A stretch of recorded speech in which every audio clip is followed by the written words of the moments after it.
മായാവിയെ കണ്ടിട്ട് കുറെ ദിവസമായി അല്ലേ? അതെ. അതെന്താ? പ്ലേറ്റ് ആണോ? എന്തോ എഴുതിയിട്ടുണ്ടല്ലോ. ജർഗുണ ജർഗുണ മർഗുണ മർഗുണ ജർഗുണ മർഗുണ കം കം കം. അടുത്ത നിമിഷം ഹിഹി ഞാൻ എത്തി. ആരാ? ഞാൻ ജഗുണാമുഗുണൻ. നിങ്ങൾ എന്നെ വിളിച്ചില്ലേ? ഞങ്ങളോ? നിങ്ങൾ ചൊല്ലിയത് എന്നെ വിളിക്കാനുള്ള മന്ത്രമാ. ഇനി നിങ്ങൾ എന്തു പറഞ്ഞാലും ഞാനത് കൊണ്ടുവരും. ഞങ്ങൾക്ക് ഒന്നും വേണ്ട. അത് പറഞ്ഞാൽ പറ്റില്ല. ജോലി തന്നില്ലെങ്കിൽ എനിക്ക് ദേഷ്യം വരും. ചതിച്ചോ? ഓക്കെ, എങ്കിൽ ഒരു പാക്കറ്റ് ചോക്ലേറ്റ് കൊണ്ടുവരൂ. ശരി, ഇതാ ചോക്ലേറ്റ്. ഇത്ര പെട്ടെന്നോ? അടുത്ത സാധനം പറയൂ.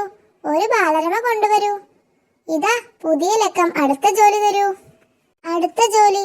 അത് കുഴപ്പമായല്ലോ. അടുത്തതായി ജഗുണമഗുണ 2 മണിക്കൂർ വിശ്രമിക്കൂ. അത് പറ്റില്ല. എന്തെങ്കിലും കൊണ്ടുവരാനോ കൊണ്ടുപോകാനോ മാത്രമേ എന്നോട് പറയാവൂ.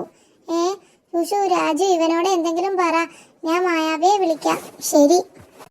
ഓ ഹ്രീം കുട്ടിച്ചാത്ത. ശരി, ഡാഗനയുടെ മൂങ്ങയെ കൊണ്ടുവരൂ. ഇതാ, ഇനി ഈ മൂങ്ങയെ തിരിച്ചു കൊണ്ടുപോകൂ. രാധേ, എന്തു പറ്റി? രാധ കാര്യങ്ങൾ പറഞ്ഞു. ശരി, ഇനി വീണ്ടും ഡാഗനയുടെ മൂങ്ങയെ കൊണ്ടുവരൂ.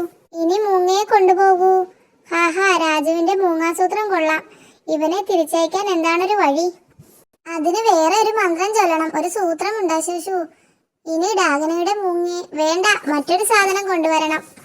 ജഗുണാമുഗുണനെ തിരിച്ചയക്കാനുള്ള മന്ത്രം കൊണ്ടുവരൂ. ഇതാ, കുടുകുടു ജഗുണ പടപട മഗുണ ജഗുണ മഗുണ ഗോ ഗോ ഗോ. അതോടെ ഹാവു, അവൻ പോയി. ഹ ഹ ഹ ഹ.